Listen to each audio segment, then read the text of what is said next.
Hey friend, Chris Vandeviver here from WhyLogicProRules.com, the website that helps you get the most you can out of Apple's Logic Pro.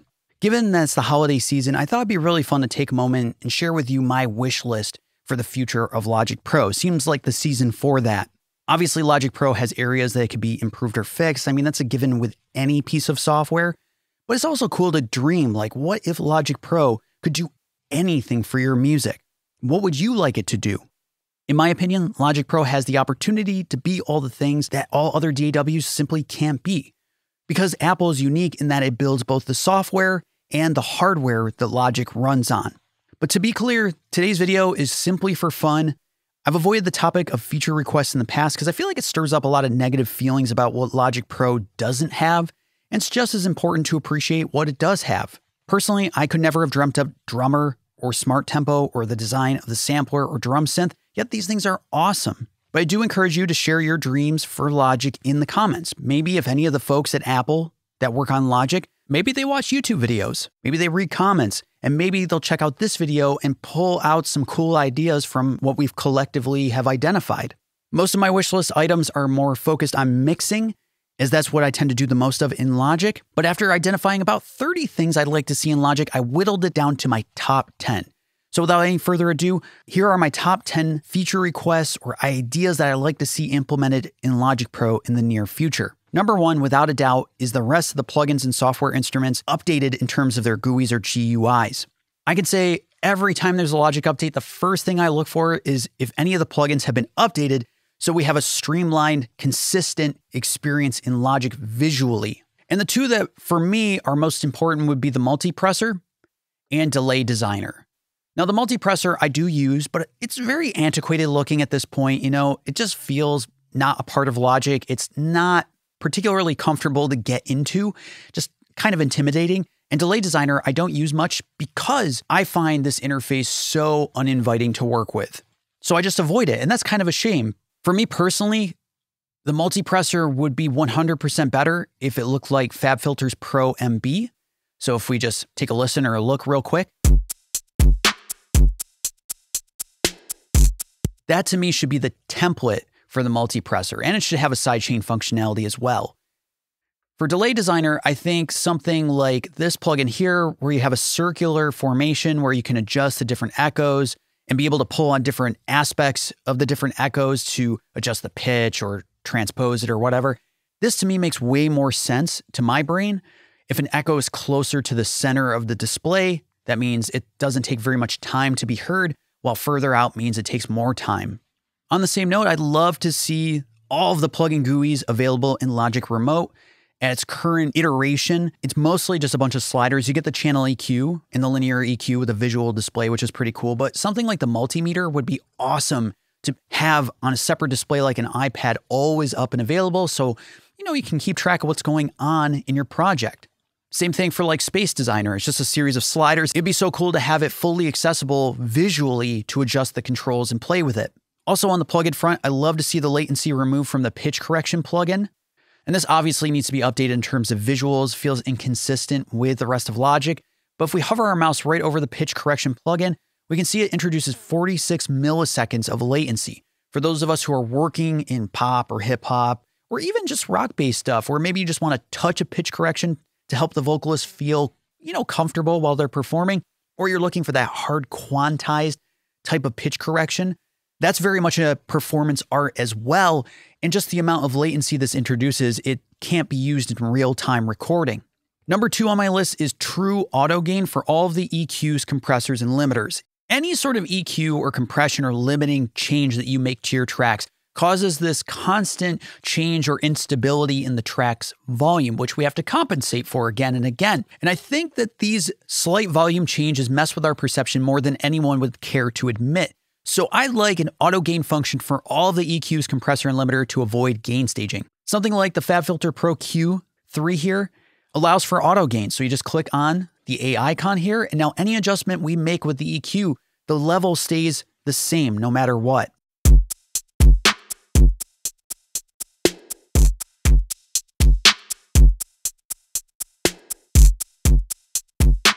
That's so handy, especially too with the Pro L2, because sometimes you don't need a big boost in volume. Sometimes you just need to hit the threshold on a limiter so you're tamping down on some transients.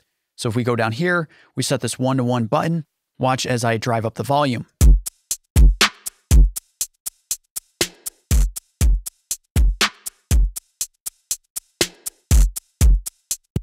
You know, it stays relatively consistent, and while the Logic compressor does have auto gain, I think it could be much better, more 1-to-1, and less of a general sort of auto gain.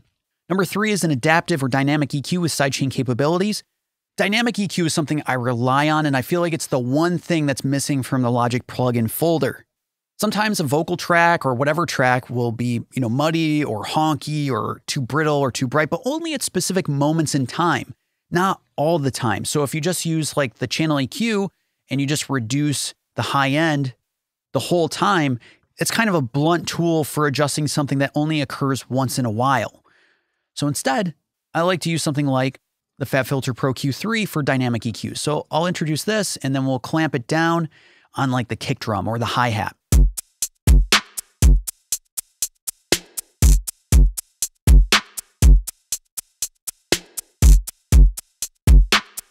And that's awesome because it's like compression, but only on specific frequencies. It's more pinpointed than multiband compression, just a lot easier. You can also think of something like Isotope's Neutron, has a Sculptor plugin, and it adapts in real time to improve the sound of a track. So we'll hone in on the synth here.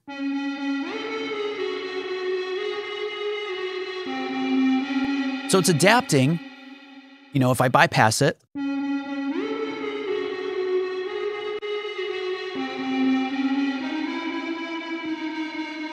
and you can reduce or boost the effect. It's pretty sick. Also think of Oak Sound Sooth 2. That's really great for deresonating, or Sound Theory's Golfus. That's great as well. And if we take a look at Safari here, the AirPods, the headphones that Apple creates, even has its own adaptive EQ for improving the sound of the music you're listening to when you have the headphones in. So it seems like that the Logic team doesn't have to go very far to implement this in Logic. It's right within Apple's wheelhouse. And what I love as well about FabFilter's Pro Q3 is that you can also sidechain dynamic EQ. So I could actually sidechain the bass, to this EQ and then have the kick only duct when the bass is playing, or vice versa, probably with the bass to the kick. Number 4 would be Spectrum Analyzer overlays with collisions. So what does that even mean? Let's hone in on the bass track here with the drums. So we'll have the kick drum. If I open Pro Q3 here, we can see an overlay of the kick with the bass. So check it out. If we introduce the kick, we'll see both the bass and the kick side by side.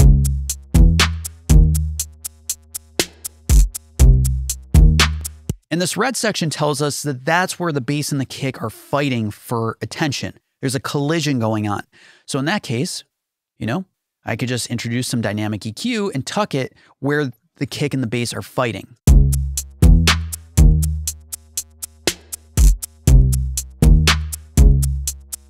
Which is so handy. And it'd be awesome if the channel EQ across the board could overlay different frequency spectrums and have that visual display of where they're fighting for attention.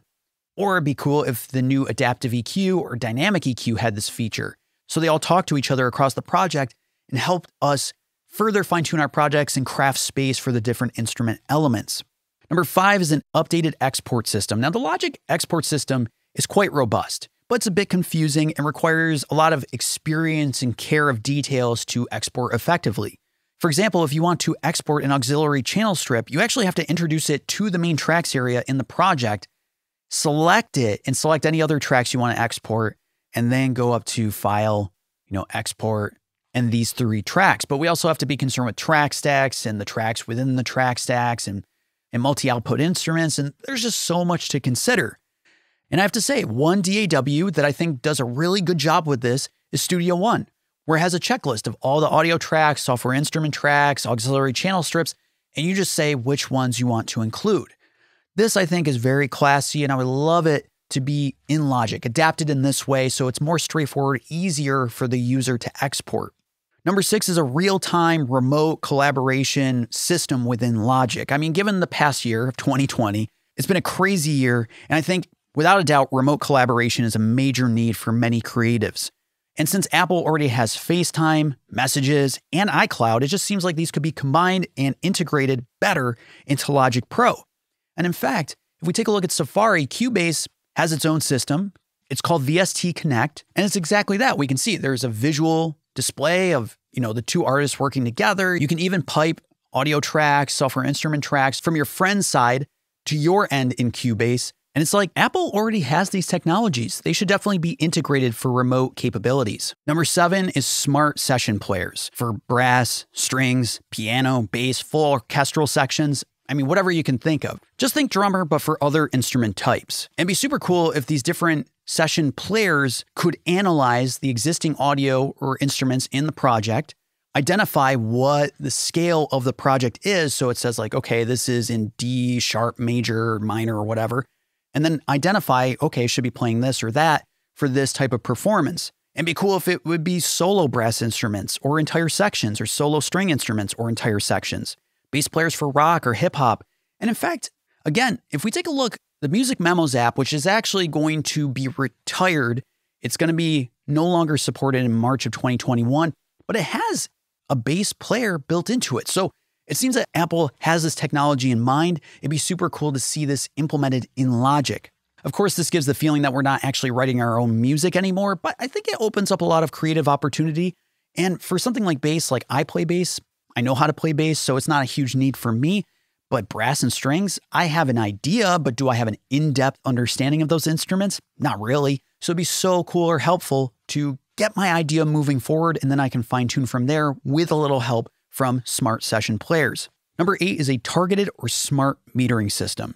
While the different meters in Logic, such as the multimeter, the correlation meter, the channel EQ spectrum analyzer, are super helpful, I find myself reaching for some third-party tools because they offer me more targeted systems for metering. Specifically, something like Mastering the Mix's reference and iZotope's tonal balance control. So let me show you. Let's bring in the whole session. And if we open up Mastering the Mix's reference, you're able to load a batch of reference tracks into it, and then you can get a visual display of how your mix is comparing against your reference track. So I've loaded a Billie Eilish track here. Let's just take a look at the display. And you can also introduce either just an EQ curve, or you can also introduce punch dots, which basically means is your mix more compressed or less compressed than your reference track, and also a stereo width function so you can compare how does the stereo width compare to my reference track. So let's just take a look at what is going on here.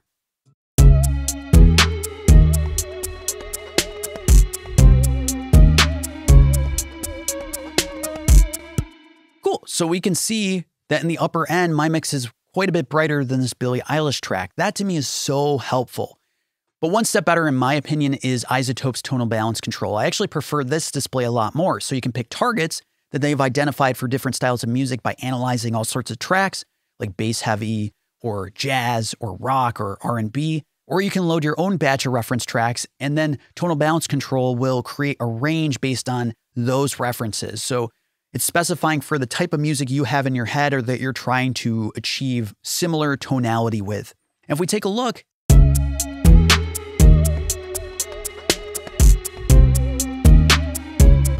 I love this because it says, okay, for the given style of music, this is the range for the low end, the low mids, the upper mids, the highs. And that is super helpful. And I like that a lot more because I tend to be a perfectionist. And this kind of tells me, you don't got to be a perfectionist. You just got to get in the ballpark. But I would say these metering systems help me a bit more than the existing Logic metering systems. Which leads into number 9. In my opinion, the one thing that Logic is missing that I admire about other DAWs is a separate mastering app. But I say a separate smart mastering app, meaning AI-driven mastering app that you import songs directly from Logic projects into the mastering app. And Logic can even recommend plugin chains by analyzing the audio and saying, like, this would be a good starting point for limiting, for EQ, for compression. Of course, that brings to mind Lander, which is very divisive in the audio community, but I think it fills a need and it's not going anywhere. And since Apple already has technologies of AI, of machine learning, it seems like Logic should have its own application for this purpose. Additionally, you could think of Ozone 9 from iZotope, where you can set up the mastering assistant. You just answer a couple of questions, you play the audio, and then it specifies how it should be compressed EQ. And these are just starting points or guides. It would also be cool just to have a mastering app where you and I could just manually master a track. but with a setup and a look more appropriate, I think, for mastering as opposed to song producing and creation.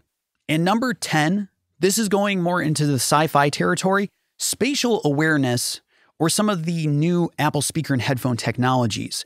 So if we take a look over here and take a look at the HomePod and also the AirPods, there's some interesting things going on which get me pretty excited.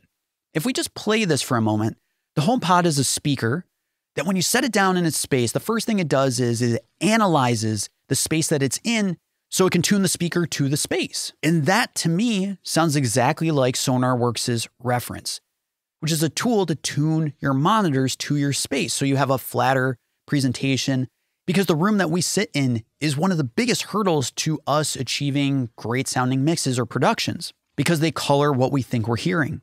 And the HomePods have this technology, so it's kind of like, whoa, that'd be super cool in Logic. What if SonarWorks essentially was built into Logic? Or what if the HomePod had a pro version of itself, which was designed for the process of mixing music? Obviously, the HomePod is a consumer device, so it doesn't really make sense, but just what if? But additionally, the AirPods also have a dynamic head tracking feature and also support surround. So it's like, what if the AirPods could be the headphones we use for mixing? Again, I get it. These are consumer devices, but it would still be cool. So that's it in a nutshell. Those are my top 10 feature requests that would be so cool to see in Logic. I recognize there's so many other things I could have picked, like, hey, can we move the mixer strips around without having to create a track in the main tracks area? But that is not a huge deal to me personally. But it'd be awesome to hear what you'd like to see in Logic, and not just bug fixes. Like, if this thing could do anything, what would you love to see it be able to do? I hope this was fun for you, as it was for me. If it was, as always, I highly recommend subscribing to the YouTube channel, Why Logic Pro Rules, or subscribing on the website itself, whylogicprorules.com. Every week I'm posting new videos, new emails, and posts to help you get the most you can out of Apple's Logic Pro. Thanks so much.